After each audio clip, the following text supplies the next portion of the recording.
As mulheres, elas se cuidam mais, com certeza, né? Mas hoje em dia a gente percebe que é grande o número de mulheres que trabalham.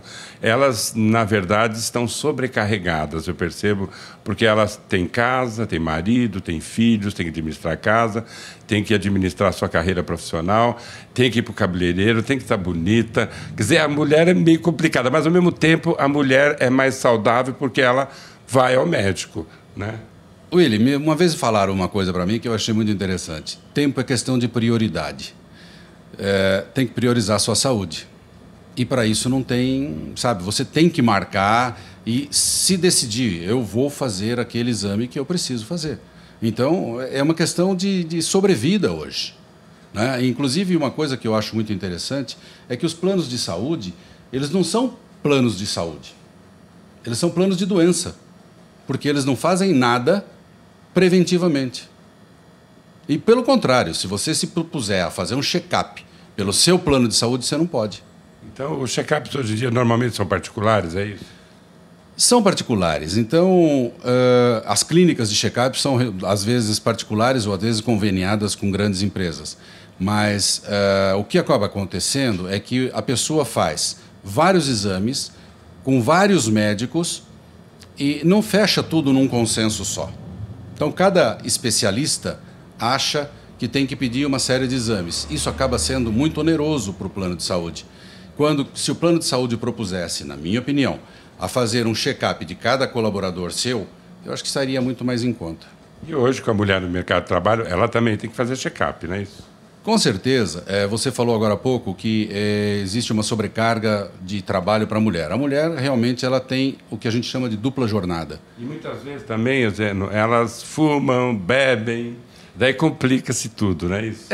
Tudo que você fizer para baixar a sua qualidade de vida, com certeza vai te predispor a uma maior probabilidade de doença.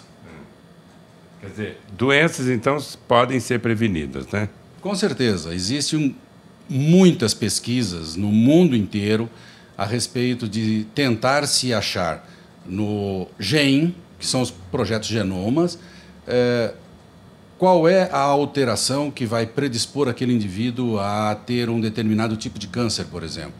Isso, o mundo inteiro pesquisa sobre isso, e o Brasil está incluída nessa pesquisa, e já tem frutos. Já se sabe que algumas alterações você pode detectar antes do aparecimento do tipo de câncer. Então, isso é fundamental. E mais para frente, você vê toda essa tecnologia, né, que a medicina cresceu nos últimos 50 anos. A gente, inclusive, estamos vivendo uma época em que se fala muito de terceira idade. Eu conversei um dia com um médico e ele já fala em quarta idade, ou seja, com toda essa tecnologia, com todos esses diagnósticos precisos, só fica doente e morre cedo quem quer. A idade média está aumentando. Então, você hoje tem uma quantidade de pessoas de idade maiores do que você tinha antigamente. Então, isso, logicamente, por todos esses cuidados que se tem com saúde, aumenta a população, aumenta o número de pessoas mais velhas. Você vê, existem países na Europa, por exemplo, que estão preocupados, porque a incidência de doenças do velho é muito grande. Por quê? Porque a população é muito velha. Ô Zeno, vou falar num assunto que eu também ouço muito, que é o tal do mal de Alzheimer, né? Até brincando, muitas vezes, quando um amigo não entende uma coisa, você fala assim, vou recomendar para você aquele médico alemão, né? Como que está a situação hoje? Olha, se faz muita pesquisa. Eu tenho lido alguns artigos sobre o Alzheimer, mas ainda se conhece profundamente pouco. Sabe-se fazer o diagnóstico, sabe-se colocar a medicação, tudo, mas o paciente ainda sofre bastante com isso. E eu, na minha opinião, acho que não só o paciente, mas a família sofre muito também. E quando isso ocorre, o tratamento é aquele tratamento que não é meio paliativo, né? Absolutamente paliativo. Então, você vai levando a situação. Eu acho que determinadas pessoas deixam de viver para sobreviver. Câncer, né? É uma palavra muito temida por todos, né? Todo mundo tem medo de câncer. Dá para prevenir o câncer? Pois foi o que eu falei. Existem os estudos do genoma e que já estão detectando alterações no exame de sangue de pessoas que probabilidade, que tenham probabilidade de ter algum tipo de câncer. Isso é um avanço assim, muito grande, mas a incidência de câncer ainda é muito grande. Zeninho, em relação, por exemplo, à automedicação, eu percebo que as pessoas vão muito à farmácia, porque eu sou um deles, eu estou com um probleminha, eu já vou lá na farmácia da Maria do Socorro, Maria, me dá um tal remédio. Quer dizer, eu tinha, mas aqui é o médico, você concorda? E a gente tem aquele hábito de se automedicar, o brasileiro tem esse hábito, né?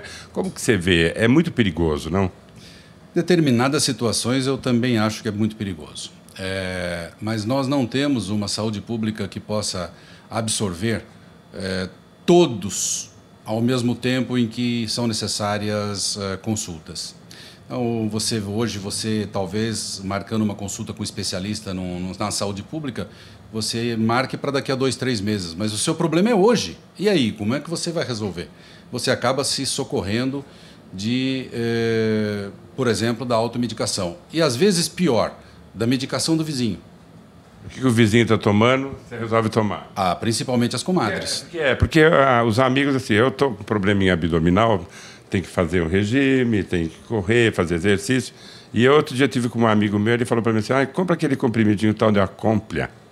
Né? Daí eu vi na mídia que foi proibido. Quer dizer, na verdade, a gente fica à mercê desses laboratórios e a gente vira uma cobaia.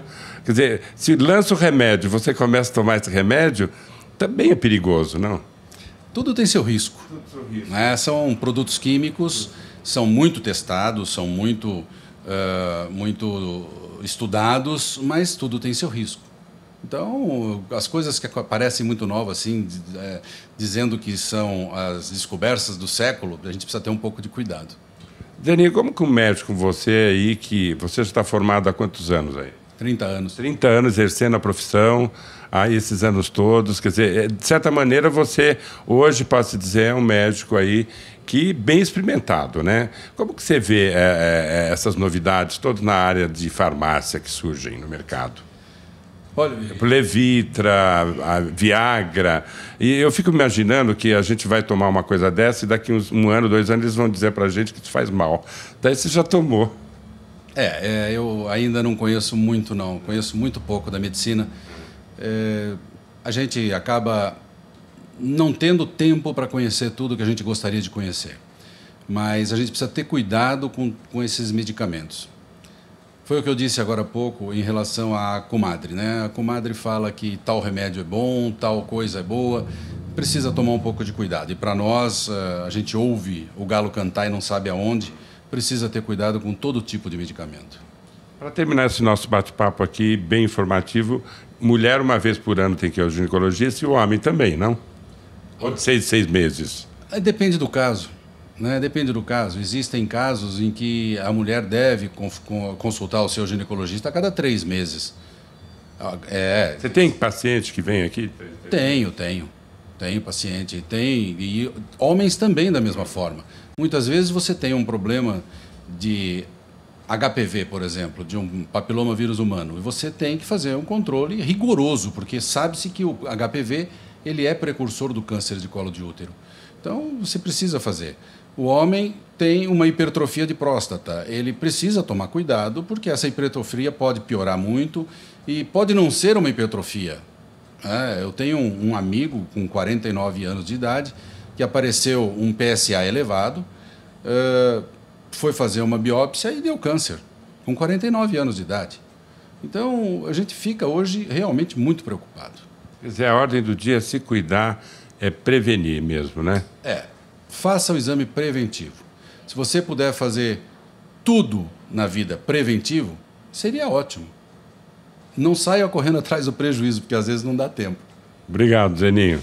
E a gente vai ficando por aqui. O Zeninho, vale observar, foi capa aí do Caderno W, do meu jornal.